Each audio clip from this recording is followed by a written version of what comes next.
จ้งเตือนอากาศเย็นฝนตกฟ้าห้องฟ้าเหลื่อมฟ้าผ่าและลมพัดแหงประจำวันที่18มีนาคม2025ความกดดันสูงของอากาศเย็นที่ประเทศจีนได้มีกำลังแหงเพิ่มขึ้นแผ่ลงมาปกคลุมอยู่ทั่วทุกภาคของประเทศลาวสมทบกับกระแสลม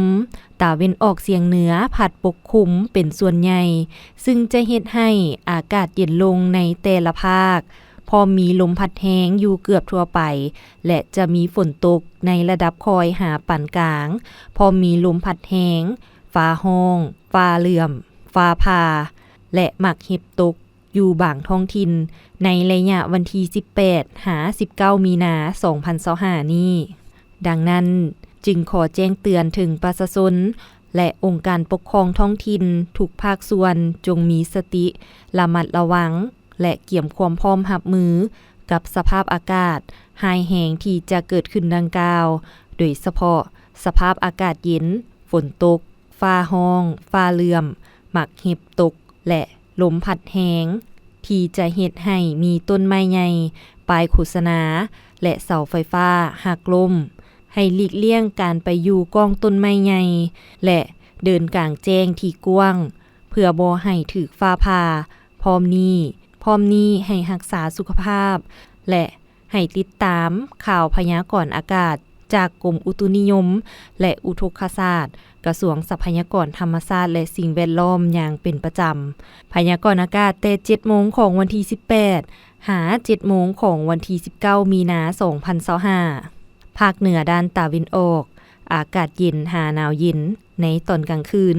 หาตอนเช้าและจะมีฟ้าห้องฟ้าเหลื่อมในระดับคอยพอมีลมพัดแห้งอยู่ทั่วไปหรือเนื้อที่ปกคลุมของฝนเท่ากับ40ส่วนห้อยของภาคอุณหภูมิระหว่าง8หา32องศาภาคเหนือด้านตะวันตกอากาศเย็นในตอนกลางคืนหาตอนเช้าพอมีฟ้าห้องฟ้าเหลื่อมในระดับคอยและลมพัดแห้งอยู่บางท้องถิ่นหรือเนื้อที่ปกคลุมของฝนเท่ากับ30ส่วนห้อยของภาคอุณหภูมิระหว่าง13หา35องศานครหลวงเวียงจันทน์มีเฟื่อปกคลุมเป็นส่วนใหญ่และจะมีฝนตกฟ้าห้องฟ้าเหลื่อมในระดับคอยอยู่บางบริเวณ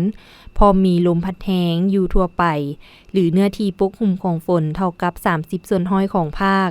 อุณหภูมิระหว่าง21หา32องศาภาคกลางมีเฟื่อปกคลุมเป็นส่วนหลาย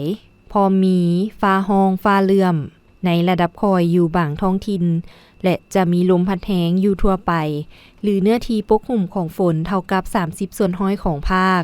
อุณหภูมิระหว่าง18หา33องศา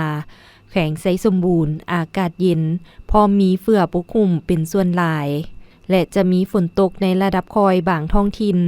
พอมีลมพัดแห้งอยู่ทั่วไปหรือเนื้อที่ปกคลุมของฝนเท่ากับ20ส่วนห้อยของภาคอุณหภูมิระหว่าง16หา30องศาภาคใต้เฟื่อปกคลุมเป็นส่วนหลายและจะมีฝนตกฟ้าห้องฟ้าเหลื่อมในระดับคอยอยู่บางท้องถิ่นพอมีลมพัดแห้งหรือเนื้อที่ปกคลุมของฝนเท่ากับ35ส่วนห้อยของภาคอุณหภูมิระหว่าง20หา34องศาสำหรับเขตภูเพียงบริเวณอากาศเย็นพอมีฟ้าห้องฟ้าเหลื่อมในระดับคอยพอมีลมพัดแห้งอยู่บางบริเวณ